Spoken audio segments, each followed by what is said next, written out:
জাহান্নামের আগুন থেকে বাঁচাইয়া দিল, কথা ঠিক। কিন্তু আপনি নিজে ছোট সময় গরিব ছিলেন, সংসারের ঝামেলার কারণে মাদ্রাসা স্কুলে যাইতে পারেন নাই, কোরআনও শিখতে পারেন নাই, হাদিসও শিখতে পারেন নাই। আমি ব্যবসায়ী, ব্যবসার ঝামেলার কারণে কোরআন হাদিস শিখতে পারি নাই, বয়স বেশি হয়ে গেছে। হ্যালো প্রিয় বন্ধুরা, এই BM news studio Assam Islamic চ্যানেলের সবার আগে সব সময় এরকম ভিডিও চাই, এতে চ্যানেলটিকে সাবস্ক্রাইব করে পাশে থাকবেন। দয়া করে ভিডিওটি লাইক এবং শেয়ার করে সবাইকে দেখার সুযোগ করে দিন। তাদের কি হবে?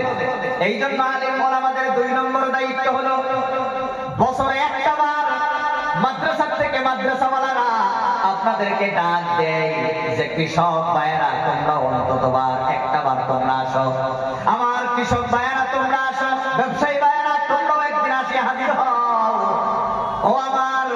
ও আমার ছাত্র ছাত্রীরা তোমরাও আসি একদিন হাজির হও। দুনিয়ার সর্বস্তরের মানুষদেরকে, ও ডক্টর সাহেবানজন আপনারাও আসেন, ও আমার টিচার যখন আপনারাও আসেন, কারণ প্রত্যেক দিন সময় পাওয়া যায় না, এই ব্যস্ততাপূর্ণ জীবনের সময় পাওয়া যায় না। এই জন্য বছরে একটা বার মাদ্রাসাওয়ালারা নিজের 2 নম্বর দায়িত্ব পালন করার জন্য আপনাদেরকে ডাক দিয়া ওয়াজের আগের দিন অ্যানাউন্স করে অমুক জায়গায় অমুক দিন বয়ান হবে, আপনারা সবাই আসবেন, সবাইকে দাওয়াত দেওয়া হয়। কি জন্য? 50% আপনাদের ছেলে মেয়ে মসজিদের বারিন্দায় এবং মাদ্রাসার মধ্যে গিয়ে তারা জাহান্নামের আগুন থেকে বাঁচার ফর্মুলা শিখতে পারে। আর বাকি যারা আপনারা বাদ করে যান তাদেরকেও একটা বার আনিয়া বছরের মধ্যে একটা বার আপনাদেরকে দাওয়াত দিয়া জাহান্নামের আগুন থেকে বাঁচানোর ফর্মুলা আর সেই শিক্ষা আপনাদেরকে দিয়ে দেওয়া হয়, যেন গোটা বছর এই জান্নাতে কিভাবে যাইতে হয়, জাহান্নাম থেকে কিভাবে বাঁচতে হয় তার শিক্ষা যেন আপনারা লইতে পারেন। এই জন্যই ওলামায়ে কেরামে আপনাদেরকে ডাক দিয়ে জানেন, এটা হলো ওলামায়ে কেরামের 2 নম্বর কাজ। আপনারা বলেন ওলামায়ে কেরামে পৃথিবীর মধ্যে কোন ডক্টর সাহেব আপনাদেরকে পরামর্শ দেয়নি যে জাহান্নাম থেকে বাঁচো, জান্নাতের দিকে যাও? কয়নি? বলেন কয়নি? কোন উকিল সাহেব আপনারা পরামর্শ দেয়নি যে জান্নাতের দিকে যাও, জাহান্নাম থেকে বাঁচো? এই পরামর্শ দেয়নি তারা? বলেন দেয়নি? কোন নেতার কাছে গেলে কোন নেতাই বলেনি যে জাহান্নামের বাঁচো, জান্নাতের দিকে যাও? কেউ পরামর্শ দেয়নি? যদি আপনাদেরকে কেউ পরামর্শ দেয় তাহলে একমাত্র ওলামায়ে কেরাম আপনাদেরকে পরামর্শ দেয় ঘরের মধ্যে গিয়ে তবলিগি ভাইয়েরা ঘরের বারান্দা দিয়া ডাক দিয়া আপনাদের মাথা আটায় আটায় কয়, বাবা রে জান্নাতের দিকে যাও, জাহান্নাম থেকে বাঁচো, সময় কম, হঠাৎ করে তুমি মরে যেতে পারো, এই জন্য সেই দিকে যাও। এই হলো ওলামায়ে কেরামের 2 নম্বর দায়িত্ব। এখন বলেন ওলামায়ে কেরামে এই দায়িত্ব পালন করতে গিয়ে সরকারের কয় লাখ টাকা খায়? এক টাকা না খায়া ওলামায়ে কেরামে আপনাদের ছেলে মেয়েকে নিয়ে চিন্তা এবং আপনাদেরকেও নিয়ে ওলামায়ে কেরামের চিন্তা। এই জন্যই বিশ্বনবী মুহাম্মদ রাসূলুল্লাহ সাল্লাল্লাহু আলাইহি ওয়াসাল্লাম বলেছেন, আল উলামা ওয়ারাসাতুল আম্বিয়া। ওলামায়ে কেরাম হলো নবীগণের ওয়ারিস।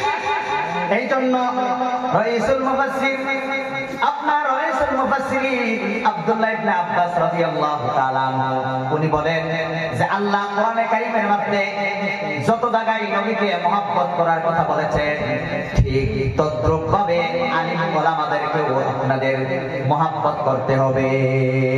আলিম ওলামাদেরকে মহব্বত করতে হবে কেন? উত্তর কি? কারণ হলো ওলামায়ে কেরামে নবীগণের কাজ করে। ওলামায়ে কেরামে কার কাজ করে গো? নবীগণের কাজ করে। আচ্ছা ধরেন এই যে একজন মুরব্বী সাহেব আছে, ওনার একজন ভাই আছে, ভাই মারা গেছে, ওনার একজন ভাতিজা, এই ভাতিজাকে উনি লালন পালন করে বড় করছে। বড় করার পরে আমি একদিন সেই ভাতিজাকে গিয়ে কইলাম যে ভাতিজা তোমার বাবা তো ছোট সময় মারা গেছি, তোমার চাচা পাইলা বড় করছে, গতিকে চাচাকে বাবার সম্মান দিও যতদিন বেঁচে থাকো। অন ছেলে যদি কয় আমার চাচাকে বাবার সম্মান কেন দিব? আমি বলবো তোমার বাপের কাম চাচায় করছে, এই জন্য চাচারে বাপের সম্মান দিবা। এটা যৌক্তিক না অযৌক্তিক? বলেন যৌক্তিক। ঠিক তদ্রুপভাবে আলিম ওলামাকে মহব্বত করবো কেন? এই জন্যই মহব্বত করতে হবে, কারণ নবীকে যেই কারণে মহব্বত করো এই কারণে আলিমকে মহব্বত করতে হবে। কারণ এই চাচা বাপের কাজ চাচাই করছে, এই জন্য চাচারে বাপের সম্মান দেও। আলিম ওলামা নবীর কাজ করে, এই জন্য নবীকে যেই কারণে সম্মান দিবা, সেই সম্মান যেন আলিম ওলামার দিকে আসে। এখন প্রশ্ন, আলিম ওলামাদেরকে সম্মান করে লাভ কি? মুফাসসিরিনে কেরাম তাফসীরের কিতাবের মধ্যে ফেরাউনের বউ আসিয়ার ঘটনা উল্লেখ করে বয়ান করেছেন যে যদি কোনো মানুষ আলিম ওলামাদেরকে নবীর কারণে মহব্বত করে, আসিয়া দুনিয়ার থেকে যাওয়ার সময় ঈমান নিয়ে দুনিয়ার থেকে মৃত্যুবরণ করেছিল, যারা আলিম ওলামাদেরকে মহব্বত করবে আল্লাহ তাআলা তাদের মরণ এই পরিবার শহীদ করবে। বলেন সুবহানাল্লাহ। মুসা আলাইহিস সালামের ছোট এই মুসা আলাইহিস সালামকে যখন পাইলো আসিয়া, মায়া কয় এই বাচ্চাটার দিকে আমার বড় মহব্বত লাগে, তারে আমি লালন পালন করব।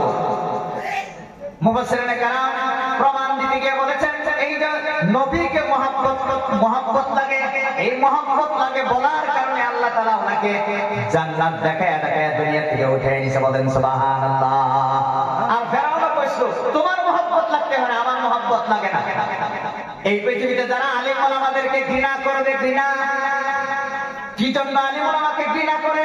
কারণ আলিম ওলামা হালাল হারামের কথা বলার কারণে। যদি কেউ আলিম ওলামাকে ঘৃণা করে, সুদ ঘুষের বিরুদ্ধে বয়ান করার কারণে যদি আলিম ওলামাকে কেউ ঘৃণা করে, হক কথা বলার কারণে যদি কেউ আলিম ওলামাকে ঘৃণা করে আর দুশমনি করে, মুফাসসিরিনে কেরাম তাফসীরের কিতাবের মধ্যে লিখেছেন সেই মানুষটা মৃত্যুর সময় ফেরাউন যেইভাবে বেঈমান হয়ে মরছে, সে যত ইবাদত করুক না কেন আলিম ওলামাকে যদি ঘৃণা করে তার মরণ হবে বেঈমান অবস্থায়। বলেন নাউযুবিল্লাহ। তার মরণ হবে বেঈমান অবস্থায়। দেখবেন এই পৃথিবীতে এটা শিক্ষা, দেখবেন যে আলিম ওলামাকে মহব্বত করে না, সেই আলিম ওলামাকে যারা মহব্বত করে না তাদের সমস্ত আমল আল্লাহ তাআলা বরবাদ করে দেয়। বেঈমান হয়ে কলিমা নসিব না হয়ে তারা দুনিয়া থেকে বিদায় হয়। অহরহ ঘটনা। কারণ হলো আলিম ওলামা হক্কানি ওলামায়ে কেরাম কোনো স্বার্থ ছাড়াই আপনার ছেলে মেয়েদেরকে কি করে মহব্বত করে তাদেরকে শিক্ষা দেয়। এই যে আজকে ইবাদত মাদ্রাসা, লাইলুরি মুআল্লিমুল উলুম মাদ্রাসা, ইবাদত মাদ্রাসা প্রতিষ্ঠা করা হয়েছে, এটা শুধু নিজের জন্য নয়, আমাদের বোনদেরকে দ্বীনি শিক্ষা দিয়ে তাদেরকে জান্নাতি বানানোর জন্য, গোটা তাদের ফ্যামিলিকে ভবিষ্যতে যাতে তাদের বংশের মধ্যে যেন দ্বীনদারি তৈরি হয়। মা যদি দ্বীনদারি হয় তাহলে তার ছেলে মেয়ে দ্বীনদারি হবে, এটাই স্বাভাবিক। মা যদি দ্বীনদারি না থাকে, মার কাছে যদি, মা হলো সর্বপ্রথম শিক্ষক, মার কুল হলো সর্বপ্রথম বিশ্ববিদ্যালয়। একটা বিদ্যালয়, একটা বাচ্চার সর্বপ্রথম স্কুল হলো তার মার কুল। এই তার মাই যদি খারাপ হয় তাহলে সব খারাপ। এই মাদেরকে সঠিক করার জন্য, দ্বীনি শিক্ষা দেওয়ার জন্য এই মাদ্রাসা কায়েম করা হয়েছে আমার ভাইয়েরা। যাই হোক, আমি যে আয়াত তেলাওয়াত করেছিলাম সেই আয়াত কোরআনুল কারীমের লাস্ট আয়াত। এই আয়াতের পরে মাত্র 9 দিন রাসূল দুনিয়ার মধ্যে জীবিত ছিলেন। সূরা বাকারা 281 নম্বর আয়াত। এই আয়াতটুকু আমি ইনশাআল্লাহ আপনাদেরকে বোঝাইতে চাইতেছি। এই যে মাদ্রাসার মাহফিলে আপনারা আসছেন, এই মাদ্রাসা আসলে কি? এই মাদ্রাসার দ্বারা আমরা কি শিখতে পারি, আর মাদ্রাসা শিক্ষা থাকলে দুনিয়ার মধ্যে কি কি থাকবে? আমরা মনে করি যে মাদ্রাসা পড়লে আখিরাতে খালি জান্নাতে যাওন যা, আখিরাতে খালি নিয়ামত পাওন যা, দুনিয়াত মনে করি কোনো কিছুই পাওয়া যায় না। এই ধারণা ভুল।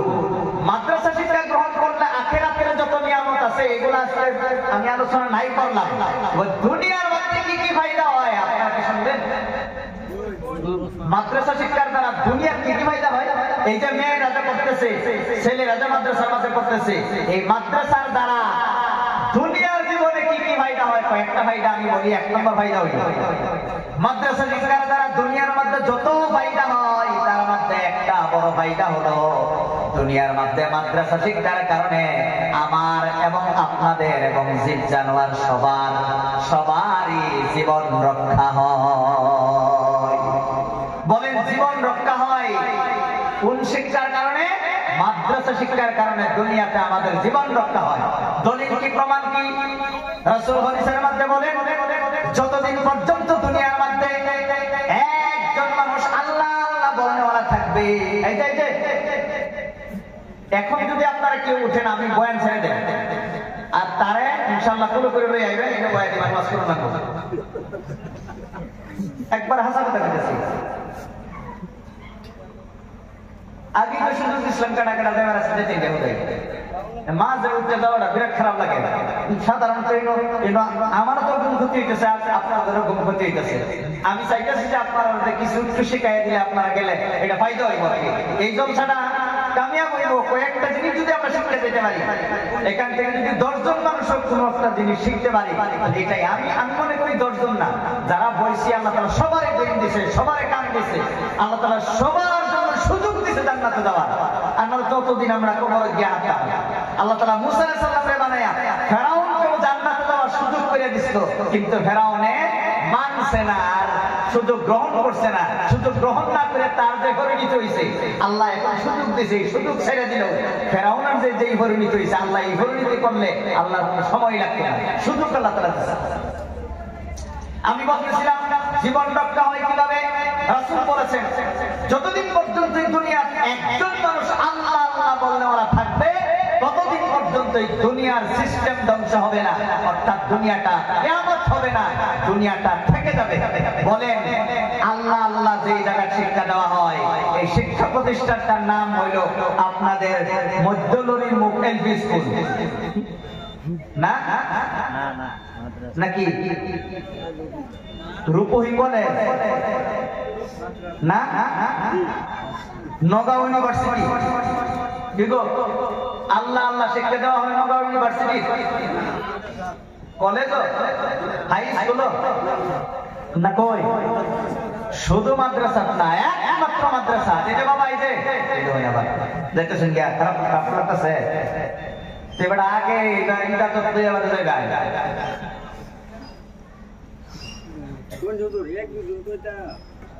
না খারাপ লাগে তো স্কুলের মধ্যে ক্লাস করতে বলে একটা ছাত্র বার হয়ে যায় না একটা ছাত্র বার হয়ে যায় না স্যারের তো সম্মান দেয় আর আমরা কি মানুষ না বুঝতেছেন কিনা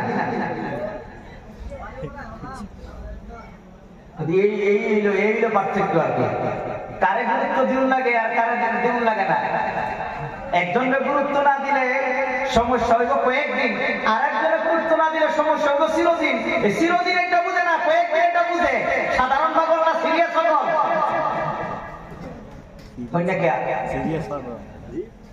কয়েকদিন শান্তি বুঝে চিরস্থায়ী শান্তি বুঝে না সাধারণ তার সিরা সিরিয়াস তার সিরা করে সিরিয়াস তার সিরা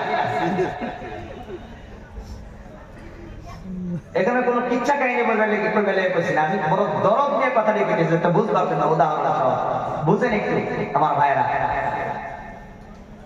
কি বলতেছিলাম বলেন তো কার মনে আছে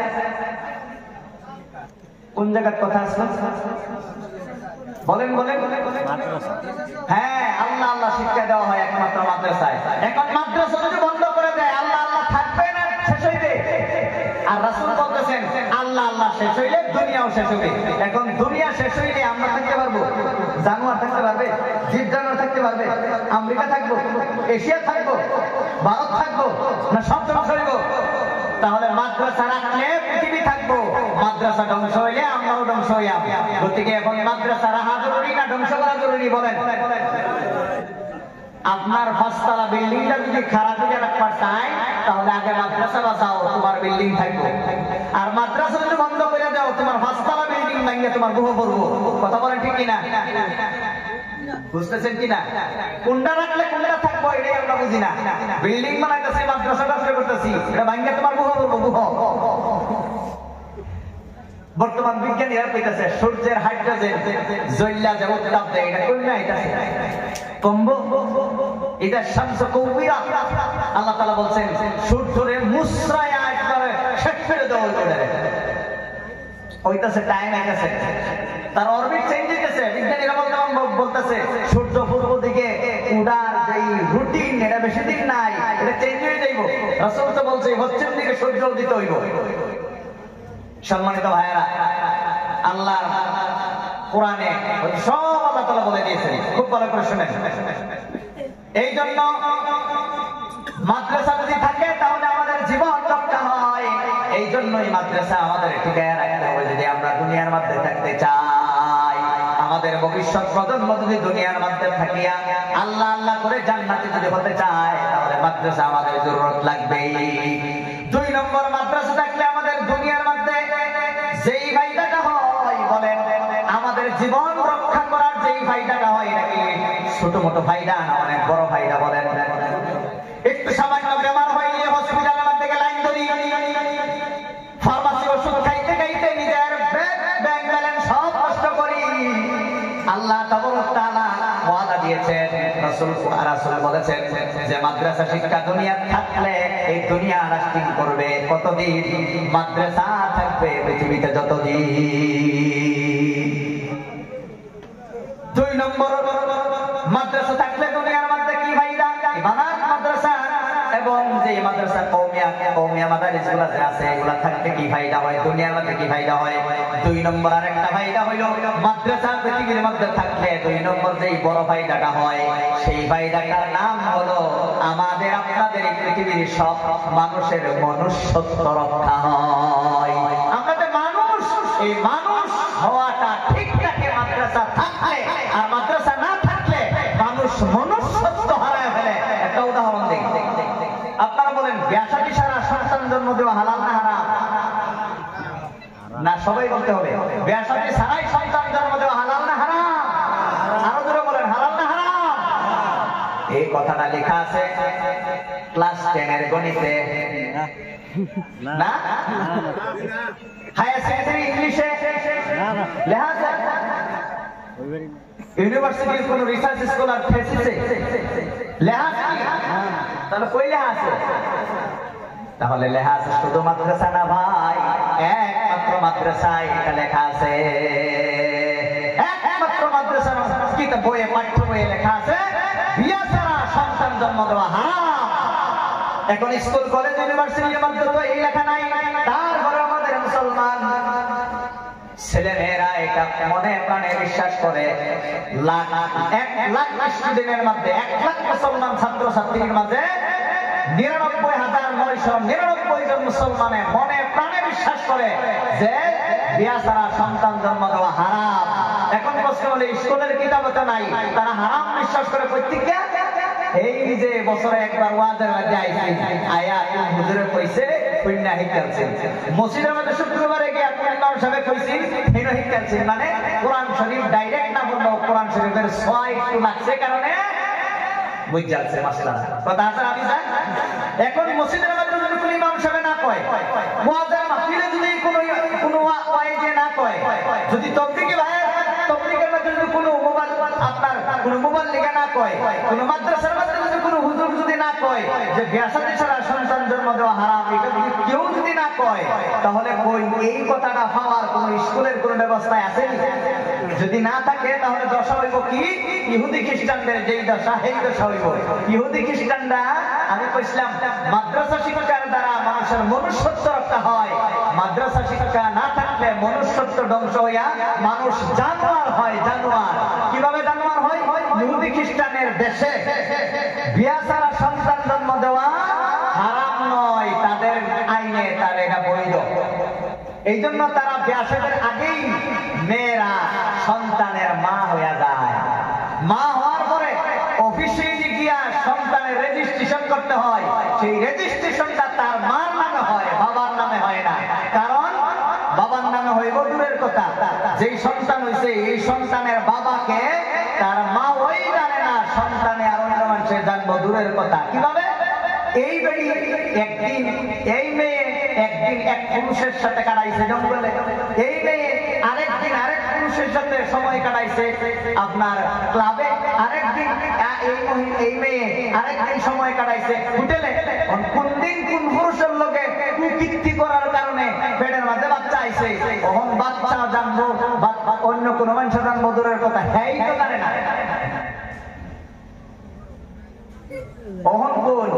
এই যে আমাদের সমাজের মাঝে যে কুত্তিয়া বাচ্চা দেয় না, 10টা 12টা 8টা 9টা 5টা 7টা বাচ্চা কুত্তিয়া দেয় কিনা? ওহন কোন বাচ্চা কি কুত্তার কই না কুত্তির কই? আমরা কেডা কই কুত্তা?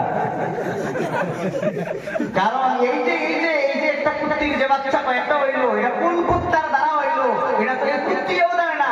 তখন যেহেতু জানে না বিষয় আমরা জানি না, এই কুত্তি যে বাচ্চা আমরা এটাই করি, এই বাচ্চা নিয়ে এই কুত্তি ঠিক তদ্রুপভাবে বেয়াসারা সন্তান জন্ম হইলে এটা মানুষের মতো সন্তান হয় না, জন্ম হয় না।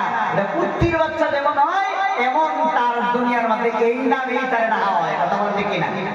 আমেরিকা ইহুদি খ্রিস্টানের দেশে বাচ্চা হইলে তার মার নামে রেজিস্ট্রেশন করা হয়। অফিসারে কয় বাপ বিরসাইয়া দেওয়ার আমার সময় নাই, বাচ্চা তোমার পেটের থেকে হয়েছে, তুমিই বাচ্চার পেটে। ওহন কোন হেই বেডির দশা সত্যিকারের আঙ্গর বস্তি কুত্তির দশা, কথা একটাই না? তাহলে এই মানুষটারে শিক্ষিত ইহুদি খ্রিস্টানের কোন ফোলাফান, একজন ফোলাফান অশিক্ষিত হয়ে তাহার কোন উপায় নাই, তারা সব 100% শিক্ষিত। এই শিক্ষিত একটা মহিলা উদাহরণ আমরা দিলাম একটা কুত্তির মতো, মানুষের কুত্তির মতো উদাহরণ দিলাম। কোন শিক্ষার অভাবে? একটা শিক্ষার অভাবে, এটা হলো মাদ্রাসার শিক্ষা তাদের ভিতরে নাই। কি শিক্ষা? যে বাবা বিয়া ছাড়া সন্তান জন্ম দেওয়া হারাম, এই কথাটা তারা জানে না। এই জন্য তাদের বাচ্চা আমাদের বস্তি বাড়ির কুত্তির মতো জন্ম।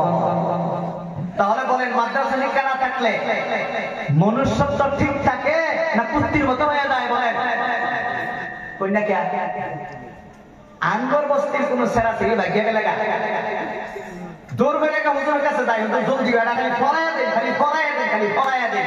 এটা কয় ছেলে গিয়া কারণ ভাগ্যে গেলে গুণা করছে যে, কিন্তু এর থেকে এরপরে যেটা না হইব এটা যে বড় এটা জানে যে হুজুরের কাছে গিয়া পাওয়া ধরো হুজুর বেটা খালি ফরাইয়া দিন, যাই হইব যাওয়াই হইব, বেটা ফরাইয়া দেন। কারণ জানে, তারাও জানে বিয়া সাথে সারা সন্তান জন্ম দেওয়া যে হারাম, এটা ভাগ্যে কেউ জানে। কিন্তু তারা জানে না, কারণ কি? তারা কোরআন পড়ছেও না, কোরআনের ছোঁয়াও লাগছে না। বাবার আপনারা তো কোরআন মানে সবকে পড়ছেন না, এই জন্য যে আইসা কোরআনের ছোঁয়া লাগতেছে, এই ছোঁয়ার কারণে আইনগর এই সব বছর সমাধান হয়ে যাবে ইনশাআল্লাহ। আমার বাবার আরো ভাইরা আছে, মাদ্রাসা শিক্ষার দ্বারা দুনিয়ার মধ্যে আরেকটা ফায়দা হয়, সেই ফায়দাটা হলো সবচেয়ে বড় ফায়দা। এই ফায়দাটা যদি হয় কোন মানুষের চোখের মধ্যে কোনোদিন পানি আসবে না। সেই ফায়দাটার নাম হলো মাদ্রাসা শিক্ষার দ্বারা দুনিয়ার মধ্যে আরেকটা বড় ফায়দার নাম হলো সততা রক্ষা হয়। মানুষ সৎ হয়, সৎ অসৎ দুর্নীতি থেকে মানুষ মুক্ত হয়, মানুষ সৎ হয়। এই জন্য সূরা বাকারা 281 নম্বর আয়াত আমি আপনাদের এখানে তেলাওয়াত করছি। এই আয়াত মাদ্রাসার মধ্যে শিক্ষা দেওয়া হয়। এই মাদ্রাসা শিক্ষা আলিম ওলামারা শিখিয়ে